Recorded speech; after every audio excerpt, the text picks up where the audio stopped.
सुशील अपनी पत्नी राखी के साथ यूपी के एक कस्बे में रहता था। 2 बच्चे थे। दोनों का जीवन खुशी खुशी चल रहा था कि तभी उनकी जिंदगी में एक ऐसा तूफान आया कि सब कुछ बदल गया। एक दिन कुछ लोग उसके घर आकर बोले, अरे सुशील, तुम्हें हमारे साथ शहर चलना है। वहाँ एक बहुत बड़ी कंपनी में तुम्हारे काम की बात की है। अगर मालिक ने तुम्हें पास कर दिया तो देखना, तुम्हारी चांदी ही चांदी है। लेकिन अचानक से कैसे? मेरी तो कोई तैयारी भी नहीं है। क्या तैयारी करनी है जी?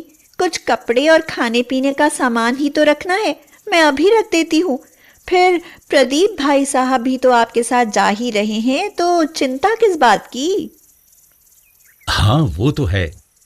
प्रदीप ने मेरे काम के लिए बहुत भागदौड़ की है। सब उसकी वजह से ही हुआ है। ऐसा दोस्त बड़े नसीब से मिलता है। अच्छा, मैं चलता हूं। घर में कुछ पैसे रखे हैं, महीने भर काम चल जाएगा। वहां जाकर पैसा भेजता रहूंगा। ठीक है जी, लेकिन छुट्टी मिलते ही आ जाना। तुम्हारे बिना तो ये घर काटने को आएगा।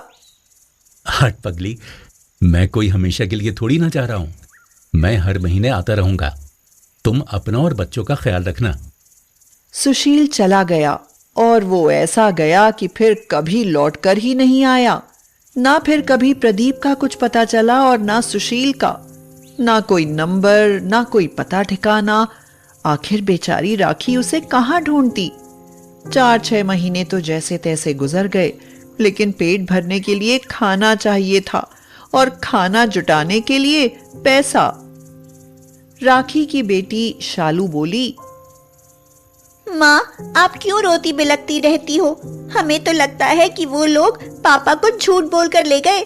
जरूर पापा के साथ कुछ गलत हुआ है, तभी तो उन्होंने हमसे किसी तरह का संपर्क नहीं किया। 1 साल बीत गया। अगर पापा ठीक होते तो क्या लौट कर नहीं आते? चुप कर शालू, ऐसा कहकर क्यों मेरा दिल बैठा रही है? कुछ गलत नहीं हुआ होगा, वो ठीक होंगे और मेरा दिल कहता है कि एक दिन वो जरूर लौट कर आएंगे। मैं इंतजार करूंगी उनका। राखी का बेटा मयंक बोला, लेकिन माँ, तब तक क्या करेंगे? कहाँ से खाएंगे? अगर हम दोनों भाई बहन कुछ करने की सोचें तो हमारी पढ़ाई बीच में ही छूट जाएगी। तो राखी ने कहा, किसने कहा कि तुम दोनों काम करो? अभी तुम इतने बड़े नहीं हुए हो जो इतनी दूर की सोचो। अभी मैं हूं ना, मैं कुछ भी करूंगी, लेकिन तुम्हारी पढ़ाई नहीं छूटने दूंगी। हाँ। राखी सोचती रही कि ऐसा क्या काम करे जिससे उसके घर का खर्च भी चलता रहे और बच्चों की पढ़ाई भी खराब ना हो। माँ, आज तो बहुत तेज बारिश हो रही है। पिताजी होते तो जरूर बोलते, शालू की माँ, मौसम बहुत बढ़िया हो रहा है, क्यों ना इस मौसम में पकौड़े बनाए जाएं? राखी की आंखें भर आईं। वह बोली, हाँ, सच कह रहे हो मयंक। इस बारिश के मौसम में वो हमेशा पकौड़े बनाने के लिए कहते थे। लेकिन तुम इतना घुमा फिरा कर क्यों कह रहे हो? साफ साफ कहो ना कि माँ पकौड़े बना दो। ठीक है, मैं तुम्हारे लिए भी पकौड़े बना देती हूँ।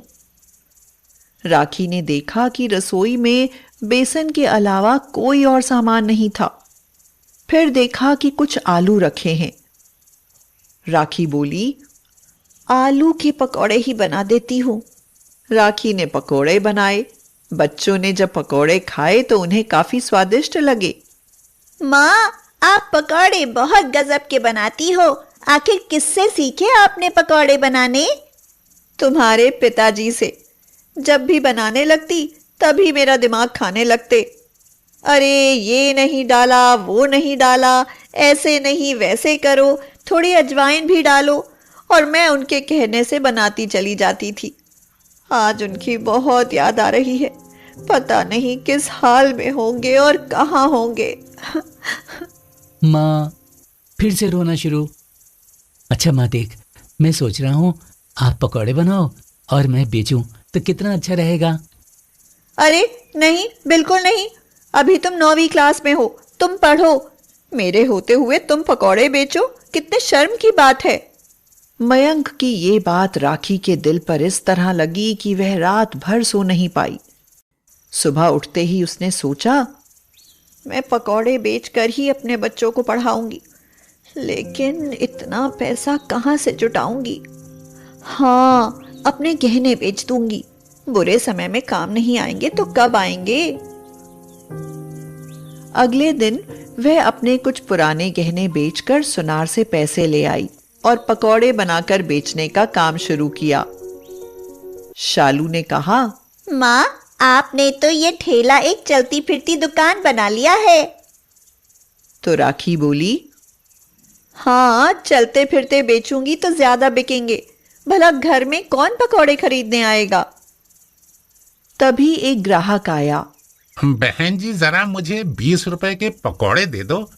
कई दिनों से बीमार हूँ, पकौड़े देखते ही कुछ चटपटा खाने का मन कराया, जरा जी भी साफ हो जाएगा। लो भैया, इतने चटपटे और स्वादिष्ट पकौड़े हैं कि खाते ही मन चंगा हो जाएगा। उस आदमी ने जब पकौड़े खाए तो उसे काफी पसंद आए। सच कहा बहन, सारा मन ठीक हो गया। 50 रुपए के पैक भी कर देना। इसी तरह राखी के ग्राहक बढ़ने लगे। वह जितना संघर्ष कर रही थी, उतनी ही कामयाबी उसकी तरफ खिंची चली आ रही थी। धीरे धीरे वह केटर्स का काम भी करने लगी, जिसके लिए उसे शादियों और होटलों में भी जाना पड़ता था। शालू ने अपनी माँ से पूछा, माँ, आज आप बहुत परेशान नजर आ रही हो। हाँ शालू, मैं खुश भी हूँ और हैरान परेशान भी। कल जिस लड़की की शादी में गई थी, वहां एक बड़े सेठ जी ने मुझे अपने बेटे की शादी में पकौड़े बनाने के लिए दूसरे शहर बुलाया है। बहुत पैसा मिलेगा, मगर 3 दिन के लिए तुम्हें छोड़कर कैसे जाऊंगी? आप ऑर्डर पूरा कीजिए माँ, हम 3 दिनों के लिए नानी के घर चले जाएंगे। राखी बच्चों को अपने मायके में छोड़कर दूसरे शहर सेठ जी के बताए हुए होटल में पहुंची। सेठ जी बोले, आ गई बहन जी, अब अपना काम शुरू करो। राखी अपने काम पर लग गई। सबने चटकारे ले लेकर पकौड़े खाए और जमकर तारीफ करी।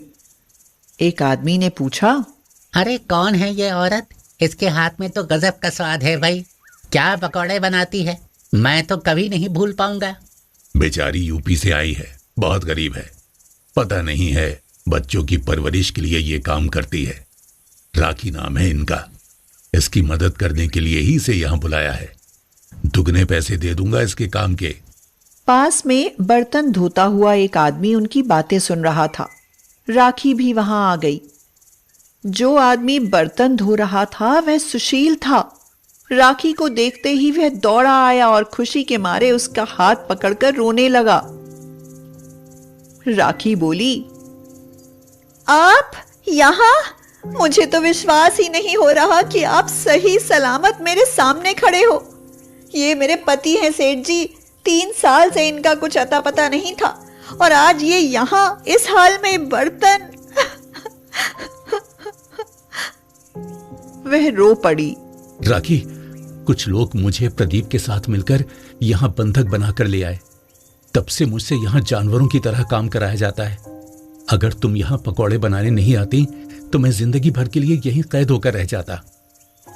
राखी ने सेठ जी की सहायता से पुलिस बुलाई और सुशील के अलावा कई सारे बंधकों को आजाद कराया। अगले दिन के अखबार को मयंक पढ़कर सुना रहा था। आज की ताजा खबर, एक गरीब पकौड़े वाली ने लोगों को बहला फुसलाकर बंधक बनाने वाले गिरोह का भांडा फोड़ा, इसलिए उन्हें सरकार 1 लाख रुपए का इनाम देगी। तुमने मुझे बचा लिया राखी। नहीं पिताजी, माँ ने नहीं, माँ के पकौड़ों ने आपको बचा लिया। ना माँ वहाँ पकौड़े बनाने जाती और ना आपका पता चलता।